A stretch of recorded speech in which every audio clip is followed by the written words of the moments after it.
If you were listening in last night between 6 p.m. and 6:30 p.m. uninterrupted, you would have known that today's topic is called Date Your Children. Now, what we mean by this is prioritize time with your children so that you can get to know them.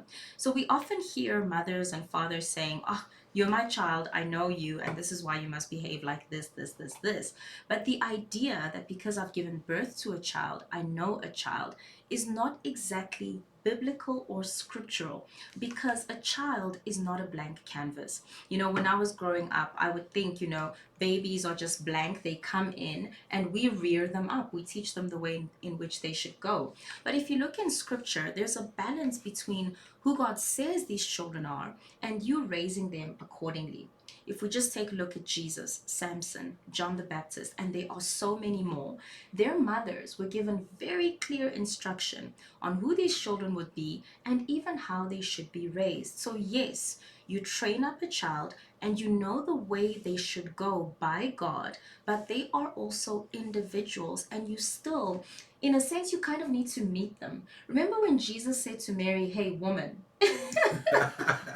that's what's coming to mind. I'm sure he thought, Mom, you just called me, yeah, oh, son, you just called me woman. Yes, she was like, "You just called me a woman." And then she remembered, wait, this is the whole Messiah of the world here. So we have to deal with this differently, Danny.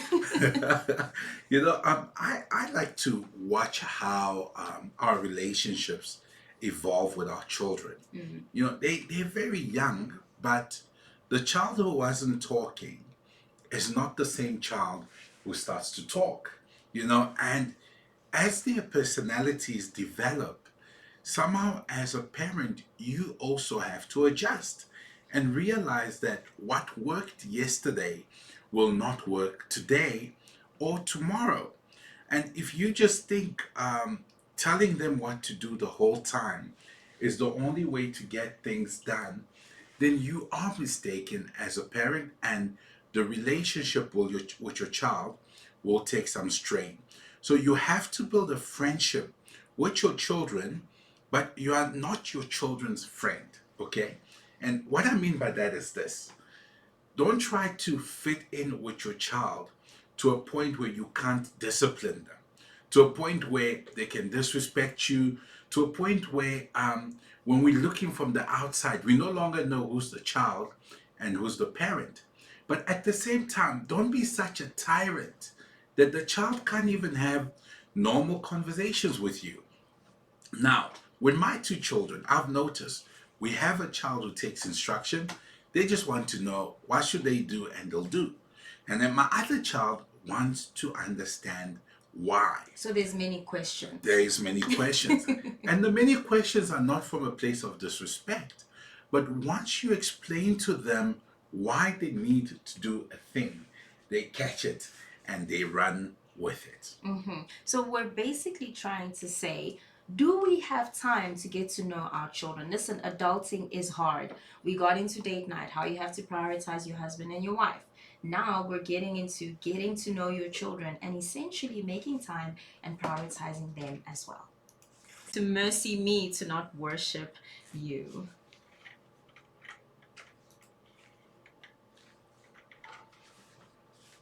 So, Danny, we're talking about prioritizing time with your children. What's your take on that?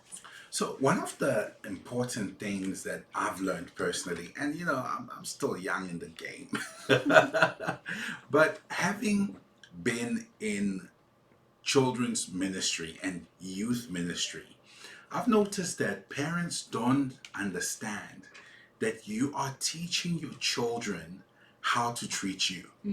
Okay? So one day, what you're doing with your child, they're going to be in that position and you're going to be the grandparent. And if you are not making time with them and you're paying their bills, that means they'll also do the same with you. They'll pay your bills, but they won't be available for you because you are teaching them how to interact with you even when they are now older. So I really want to ask parents to prioritize the relationship you have with your children, and not just prioritize it in terms of the roles we play, but you need to want quality over quantity. For example, if you're going to spend 30 minutes with your child and you're completely focused on them, and your phone is not in your hand, and you're not trying to answer work, then they will experience the quality of the time they're spending with you. But if at the same time you think, no, because I was with the child, though I was on my phone, we spent time together, then you are missing the point. The funny thing is, this actually happened with me this morning because I was with my children most of yesterday, but I was working and I was taking them between school and all these things. And at some point this morning, when I asked them, I said, yo, we spent a lot of time yesterday together. And they said, well, you were on your phone. And they pick up on that. That's what's so intense. Children pick up on where your attention is going instead of them.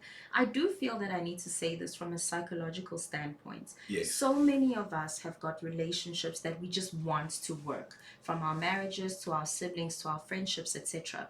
Did you know that psychologically, your relationship with your children has got more chance of working out than any other relationship in your life, because that child is dependent on you from the time they're born, and that child wants a relationship with you. You know, sometimes you're in a bad marriage where you're in a season where you don't want a relationship with each other. Sometimes you have friends who are no longer interested in being in a relationship with you. But did you know that statistically, your relationship with your children is one that is rigged biologically to work, because children want a relationship with you. So the onus is on us. We have the responsibility to make the time for these children. Yep, and to make a quality time. Because again, like I said yesterday, now if I was a parent who doesn't have time where that's designated for my children, where we become aware, and I always thought, okay, because we're spending time and I'm on my phone and I'm working, we do get to see each other. Then what does that communicate to my children in the long run? Oof, guys. Yeah, we are talking today. Impact 103, your hope for. Handing it over to Lady V. Have you ever heard the saying that the owner of a Bible that's falling apart typically isn't? Yes. I love that saying. That simply means that if someone has been so engaged with the word, that the word has probably given them some kind of strength. When we look at our relationship with God, you know, I think it's interesting that we want to spend as much time with God as possible, because earlier I said adulting is so hard. There's so much that's on you. And we feel like we need to be with God because we can hardly handle some of the things life throws at us. That's how much your children want to be with you, especially in those formative years. You know, scripture says, if the foundations be broken, what can the righteous do? Now, we understand fully that God is a God of restoration and He can restore the foundations. But what that scripture is telling us is to have broken foundations, is to put yourself at a disadvantage that will take a lot of work to undo. So when we talk about children, particularly if you have children who are in some kind of foundations, now I must make it clear, children have a lot of foundations. I'm grown, I would say, but I'm in the foundations of raising my children because they're still quite young. So my parent can view me to be in a foundational zone right now in my life where I need help with the rearing of my children. So it's not just the foundations of them being toddlers, but it's any foundations that you're doing with your children. It is important to establish that they are a priority to you. And I've actually said here that your children are your cheapest dates ever. They don't want the big stuff. They don't want to be on a yacht in Italy. They don't want to be at the Eiffel Tower. You can be in the park with them. You can be outside with them. And it is establishing something really special in this child. We're talking about the culture within your home that children have a space. So nobody understands more than us what a busy schedule can look like. Yeah. And we often talk about, babe, how do we make sure that in the schedule the children know that they are still prioritized? So here are some tips that we had to learn because we just felt like we didn't have time. We felt like we needed to make the children understand who we are, what we do, and that it is busy, but that we would promise them that no matter how busy we get, there's a holiday coming, there's a play date coming. Sometimes you can't unbusy yourself. I'm talking about parents with really demanding jobs. I'm talking about single parents, for example. You just feel like there isn't enough time in the day to spend with these children. Why not pencil them in? Into your appointment book, into your busy book, where nobody can get involved in this time slot because I am getting to know my child. This kind of prioritizing of the child is different from everyday life. Just like we said that for date nights, you need to get to know each other and reconnect outside of paying the bills, the plumbers, and all of that. The same is true for our children. We can be so busy with fix the bed and wash the dishes and go to school that we don't actually know, hey, this child is 12 now. Do they still like what they liked when they were 5? So Sure. it's so important to establish within your own psyche. I am constantly getting to know my child and getting to know the stage in life that they are at now. The favorite color might have even changed by now. That's right. And yo, I don't know if parents could ever really grasp just how much your attention means to your children. You know, there's a thing I have observed when children go to a play area, you know. All the games are there and they play, they have fun. But it reaches a point where they get bored of the stuff. But when you as a parent decide, I'm gonna join you and play with you, it's almost like someone just renewed the No, playground. I have to say this. I have to say this on air. So Danny's that parent who's in the play area with the children. And I always see the other parents kind of looking like, what is that grown man doing in the play area?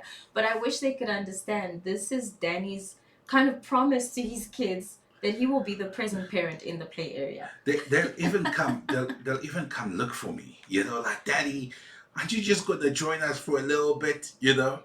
And parents must know the value that adds to your relationship with your children is absolutely priceless. So don't buy them another thing, give them you. Well, you are on Surviving Life with the Vambilis, hanging out with myself, Danny Vambili, and the lovely Letitia Vambili. Lady V, what are your thoughts? Well, firstly, I have to say we are seeing your WhatsApps and we're just about to get to that point where we're reading it on air. Remember the number is 071-364-0376. So we're talking about time spent with children.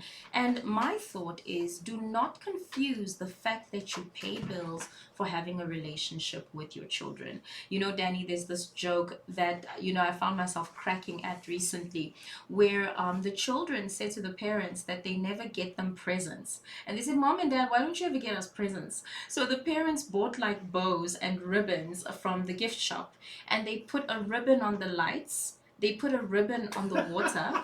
They put a ribbon on their beds. And they said, you see the lights? That's your gift. You see the water? They put it on their school These books. parents are classic. I wish they were my friends. They say we pay for your school books, don't you? And that really made me think much deeper that if we teach the children that their basic needs is a Mm. gift, then you're teaching them when they're older to give you the most basic things as a gift. You know, when the grandparents start saying, I haven't seen you in so long, well, it's because we've modeled time as a gift. We've said that this is something that you must fight for. But the water, the lights, the school, the food, the children should get that by birthright. You are supposed to do those things. And as parents, if we tell the children that it's hard to pay for your school fees and it's hard for you to eat or have Which water in is life, true, it's but true, but as a parent, you took on the responsibilities yes, of this child. yes. Sometimes when my children are being naughty, and my sister will be like, my little sister will be like, how do you do this? I'll be like, listen, sis, these children were sitting somewhere in heaven. I ushered them into this world. I don't get to complain about things like that. And so just because you're paying the bills does not equate, and you need to understand maturity. infantile understanding versus parental understanding. I think even up until the point that you're a teenager, you do not really see your parents taking care of you as a gift. It's only when you get older and you have responsibilities that you begin to realize what these people sacrifice. But it's to take away the child's childhood and innocence, to make them feel as if paying the bills equals relationship. And that's why I'm saying adulting is so hard, and we need God to help us balance all these different responsibilities and protect the innocence of the child. Find what works for your family. And it's ironic, this was similar to date night. The same thing doesn't work for all couples. You've got a different schedule, you've got a different day in your house. Danny, there's something weird that works for us with our children, that they absolutely love it, but some other children might not even like it at all. Yep, and that is just low Drives. drives. They Yeah. always say, Mom, Daddy, I want to go for a long drive. So sometimes we'll have like the hardest day ever. But we know that these children appreciate a long drive. So on our way home, we'll call whoever's with them, the nanny, the babysitter, the grandma. We'll say, put them in their PJs, get them in their shoes, we're going for a drive. So we'll get there maybe 8 p.m. and they just come in and we go for that long drive. Because we've noticed that our children love long drives. The question is, With their with parents. their parents, yes. Yes. The question is, what do your children like? And if you don't know what your children like, that's a huge sign that your relationship is about the doing and not the being. And by being, I'm talking about being in contact and connection with your children. So, find what works for you and your family. Maybe it's reading books together. Maybe it's just bonding and doing each other's hair and hugging and chilling or wrestling like some of us. But find what works. Be told you're on 103 FM, you hang out with Lady V and Danny V. Our WhatsApp number is open 071 We want to hear from your parents, we want to hear from your children, whether you're a grown child or a baby. Tell us, what has your experience been, and let us share, let us learn from each other.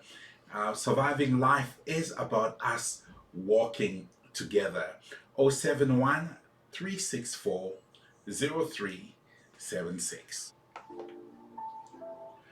So you are still with Danny V and Lady V. Woof.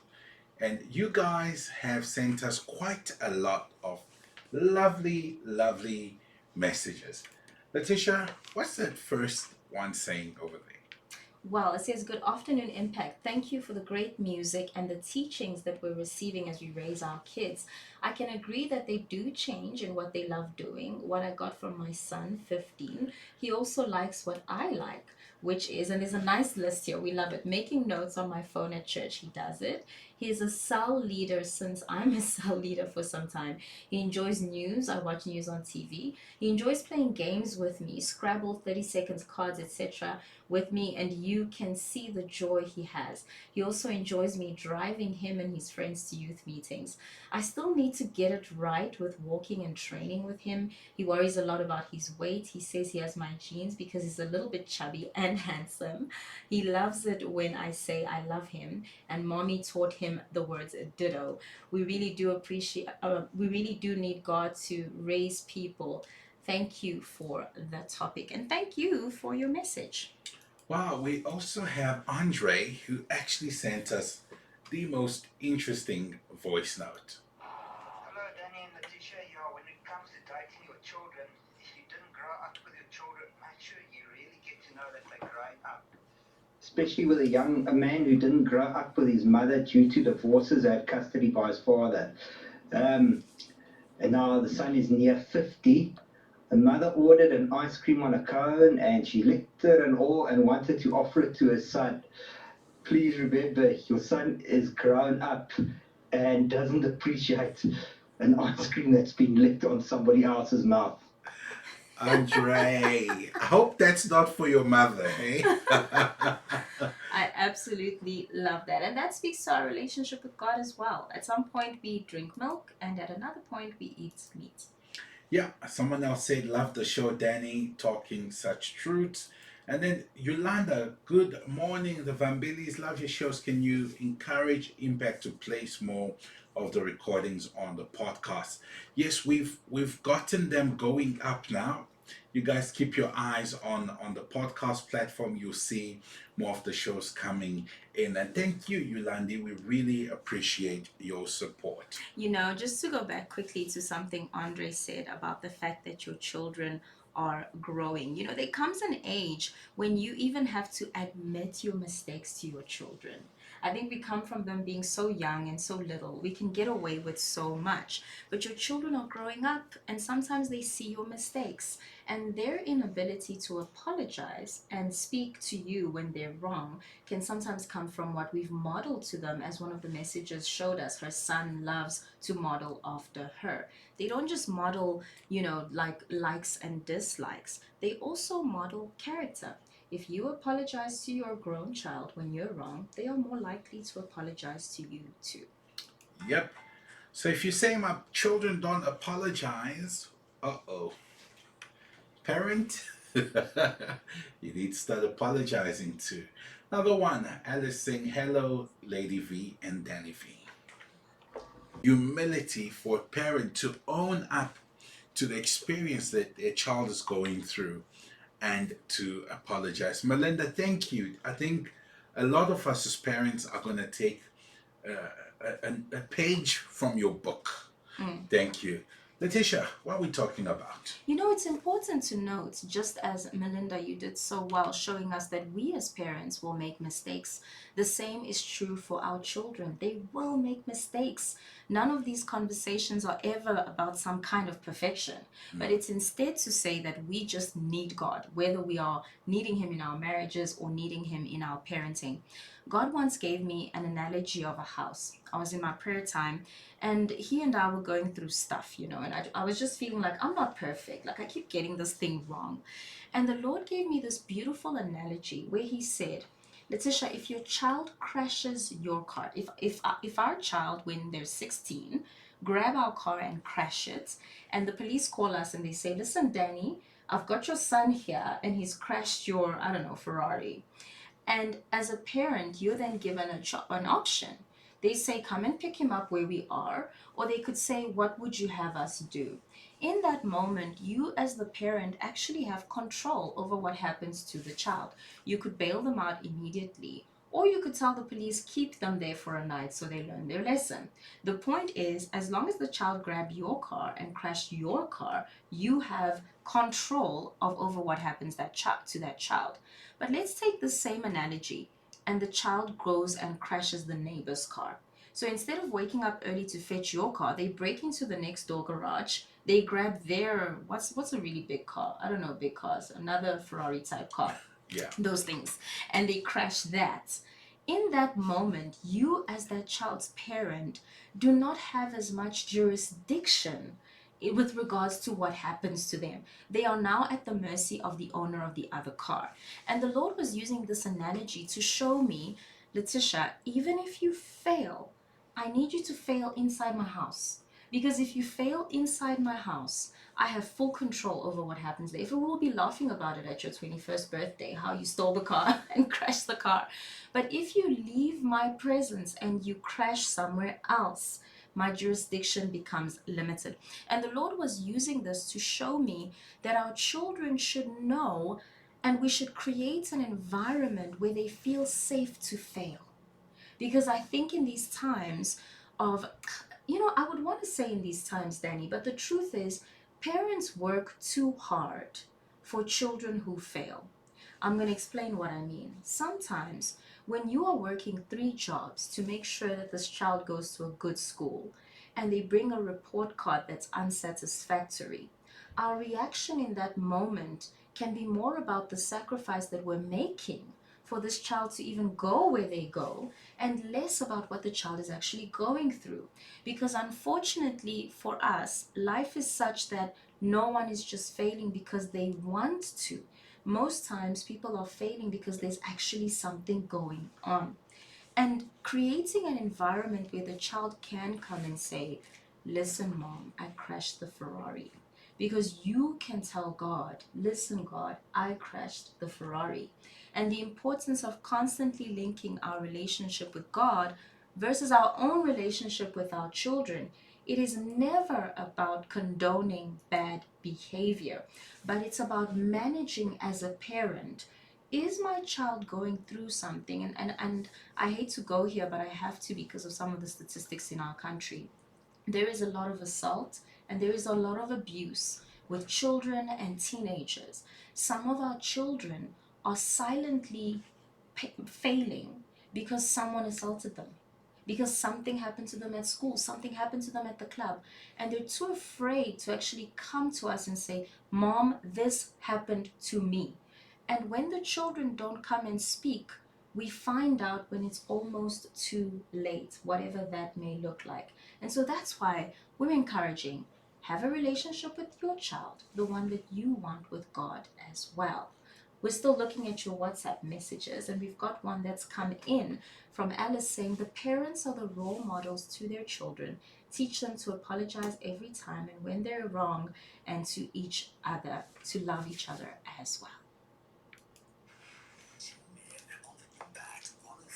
Of a bakkie, half asleep. Wow. I mean, that's a real experience, eh? It's an actual real experience. Thank you, Andre. It seems that God actually gave me a real analogy. Listen, even if you do wrong, if you're at home, your daddy will pick you up and throw you at the back of a bakkie. And we thank God for the cops who are out there in serving our country, who know when a young man just needs to be corrected, and they're not necessarily going to put them in a position that gets them to have like a criminal record or something like that. Thank you, police officer. We love and we appreciate you. I have a bit of a challenge to propose now. Myself and Danny, we come from a community, and if you come from this community, you would know what we're talking about. There is something in our communities that we call black tax. And I have a question this afternoon for you. Why is it that taking care of our parents is seen as tax? Could it be that because of the way that we were raised, there was not enough relationship that was established that communicates to us that we actually need to take care of our parents? The very word black tax denotes that it's something difficult to do, that it's something that is not easy to do. But the truth of the matter is that we should want to take care of each other. So, this is a question that came up for me as we were doing the show. Why do we have this kind of pull against just natural help? We said earlier that when your child gets older, that's when they come to realize what it is you went through for them. And naturally, you want to pay it forward one way or the other. Pay for the medical aid, pay for the light bill, or something. I think sometimes the upbringing, and I'm talking from what I've seen, especially in the counseling space, can be like the example we gave earlier, where there's a ribbon that's put on the light bill, there's a ribbon that's put on your education, there's a ribbon that's put on food, and you're made to feel your whole life like these basic needs are people sacrificing. So when it's time for you to give back, it also feels like something basic. An act of love and care can feel like tax. So that's my challenge this morning, for us to kind of think about that word a little bit and why it has such a negative connotation. Yeah, and to ask ourselves if we were presenting it differently and not from like this very toxic approach, would we not treat it differently? Yeah. You know, if you know, I mean, I cannot imagine seeing helping my mom as tax because of the way she has always been there for me individually, for us as a married couple, for my children. You understand, when it flows from a place of love and it's not painted in your face like, I'm doing this for you, so you need to do this for me one day, then the message that comes across is not text but love. So, yeah, if you are thinking about it and you see it as text, maybe we need to communicate it differently. on our social media platforms. Now is the time to come alive. All right, so one of the questions that we have right now has to do with what Letitia said earlier. All right, how do we build and cultivate the open relationship with our children that would enable our children to have the freedom to come to us as parents and say, Mom, Dad, I crashed the car? Ooh, that is such a deep question. I think it would depend firstly on where in life your child is. So, are we talking about a toddler, a teenager, or an adult? Because I think with an adult, I think teenage to young adult, you can actually sit them down and say, listen, I know this is how things have been, but I want you to know that we're getting to a point in life where mistakes do happen, and you need to know that you can come to me. Now, if it's an older child and you have that conversation with them, then the onus is upon you, mom and dad, to act like they can come to you. Because then, if something happens and they come and it's not something nice, then that's the point at which you just ask God's mercy that you have the kind of loving reply that allows them to come to you again. So, I like to go to scripture or our own encounter with God as parents because oftentimes we just don't have the answers for these things. And that's when the relationship with God and scripture becomes even more important. I often ask myself, how did God deal with my wrongdoing that allows me to be here today? Sometimes God has been so loving to me in places where I was absolutely 100% at fault. And that teaches me to give a similar grace, not just to my children, but to my husband, etc. So the problem that the child brings also has to be weighed.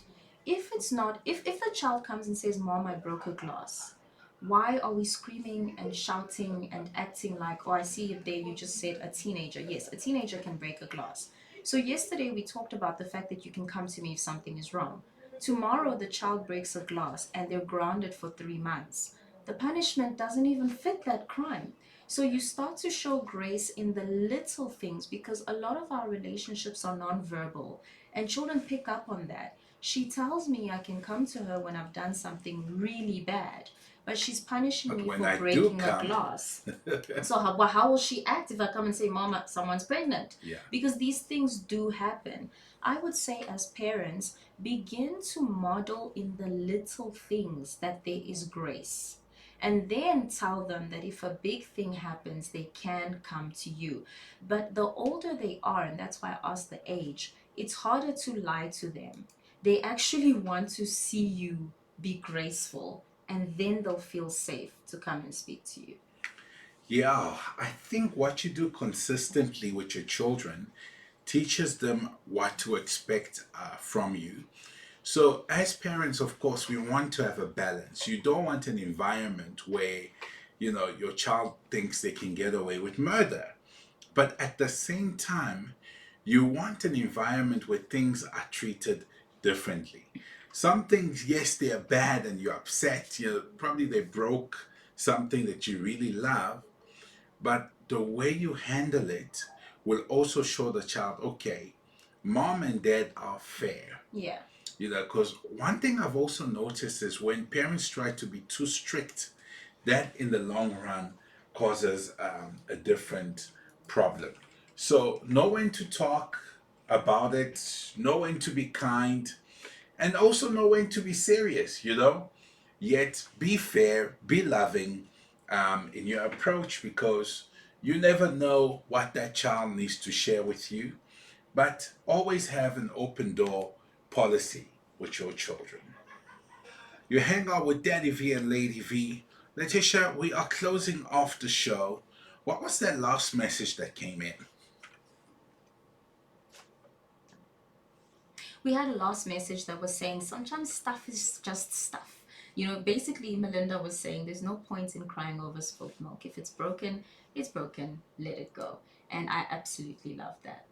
Yep, and I also think, as parents, we just need to choose our battles. Don't make everything a battle. I would say that's probably why the prodigal son knew he could come back home. We have that in scripture. Look at everything he did. How did he know he could come back home? I think that's a story that we need to re examine. But that is unfortunately it for this week. But fortunately, we're back next week, right, Danny? Yep, we are back next week. Thank you, everyone. Roxanne, Melinda, Cindy, everyone, Andre, for participating in the show, even Alice.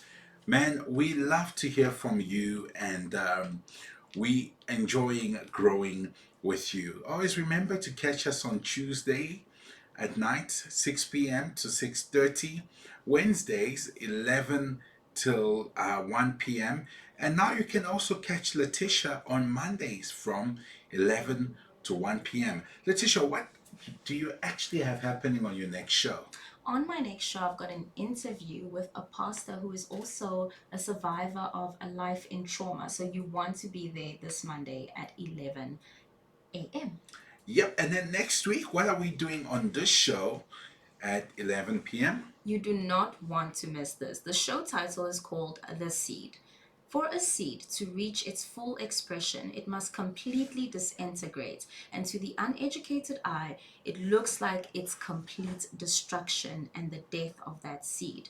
Whatever word or seed it is that you are waiting for equally needs to go through the same process before it can grow roots and stand firm. But I'm not going to go run into this. You have to come back next week in order to hear what it is God says about the seed. All right, Danny V, Lady V, au revoir.